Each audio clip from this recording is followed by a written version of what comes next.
Pathetic. Insignificant. Weak. None of these captives are a match for the trials of the arena. Let in the next batch.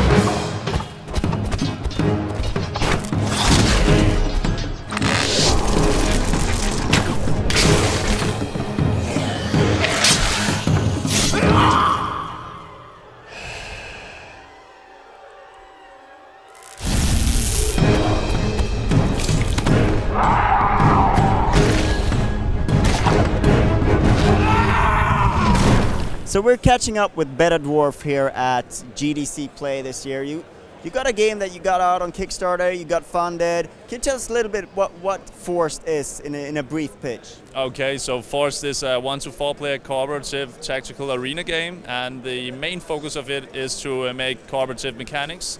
And we basically have a reverse football in the game, which is like a football that you call instead of kicking, and the players maneuver around to use that in a cooperative way. So you just like one player calls it and another one calls it, and that way you have to make it go to certain objects and so on, and do that tactically as a team. And other than that, it's just for like Diablo fans and people who really like tactical gladiator RPG games. And it's all about fighting, and there's also, you know, a storyline and so on. But basically, it's just for people who really enjoy cooperative games. Yeah. So the ball is just something that I have to focus on a little bit, because it's really versatile, and it sort of adds a layer that something that we haven't seen in this kind of game before. Yeah. At first you just think, okay, this is one kind of a weird Diablo thing, but then when people start trying it, they realize, okay, there's something going on here, and it's what really distinguishes the game once you sit and play it.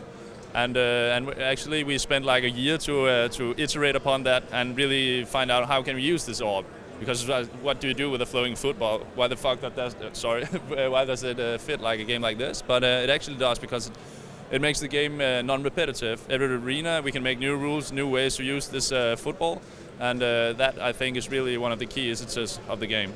And it sort of forces you to play cooperatively as well, because you can't go on your own, because you have to sort of communicate and make sure that that orb is going where it's supposed to. Precisely, yeah. It forces communication, and most of the levels are. It's been like a design requirement from the team that the level designers had to make the orb fit into the level and make like a unique thing going on there. So every level is just based on a new thing you sort of use the orb for. And that way it's still for all those that really enjoys bashing monsters in cool ways, but there's like this extra tactical element about it.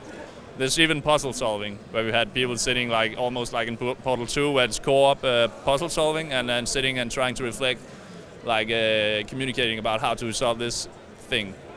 So can we talk a little bit about the scope of the game? You're doing a bunch of different arenas. You said you wanted to do them a little bit unique, what the orb does in each level. What can we expect? So there's this hall of trials that the players are forced to be in, and they need to go through all the different trials to earn their freedom. And there's 4 different environments. The first one is like a grass kind thing, and then you go to like the sand arenas, where evil construct just come up from the sand and basically kills you or intervene you. And then there's like the blood forest, which is a really cool thing, because it's the forest that comes alive based on all the dead gladiators down there. So it's drinking their blood instead of water, and then it's just twisted. And the last thing is in the cellars of the gladiators, where it's dark, and you use the orb there as the light source. So in that way, some people have to go in darkness and so on, and use that as a floating light bulb.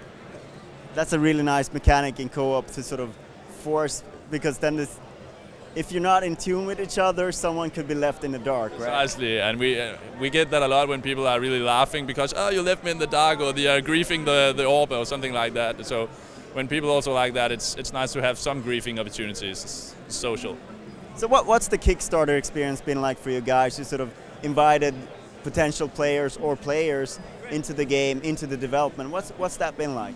It's been great, because you get like a testing base, and you also have to meet expectations. So it's like having your mom sitting with your finger and saying, where is my build?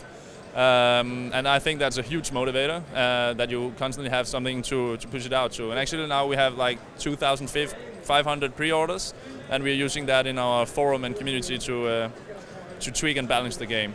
And I think that's a really good thing. And something you really need for this kind of game. You really need to sort of get testers in it.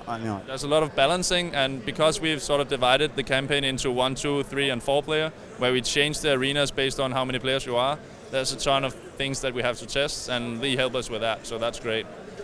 You have to test each level with each condition, and each number of players. Yeah, and then we have all these different skill trees and things where you can jump around, and you can certainly use that in a weird combination with another character while you're eating carrots and blah blah blah. So it's just, there's so many different parameters that you can't expect from to test out as a development team alone. So what's the road ahead? What's left to do there? When are you sort of aiming to be ready with the game? The game is basically ready. We are polishing until we get greenlit, basically. So we're just trying to market it and now do the final polishing. But it's a definite requirement for us to get on Steam. We simply have to do that, even though we have to wait 8 years. But we have to do that, and it's going better and better. We're like rank 50 now and on the rise. So yeah, we just want to get up there. Fingers crossed, right?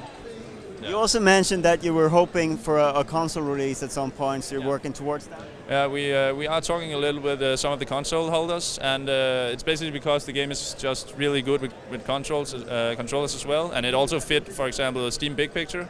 Basically, it's supported by both Linux, Mac, and Windows, and Android, so we could also port it to GameStick and Ouya, and actually we just want to do that. We want to have it all over the platforms. Are you looking at Ouya? We have talked a little with them, and they said, okay, Force looks actually quite good, so I think we'll do that, but we just have to relate to Steam first. So.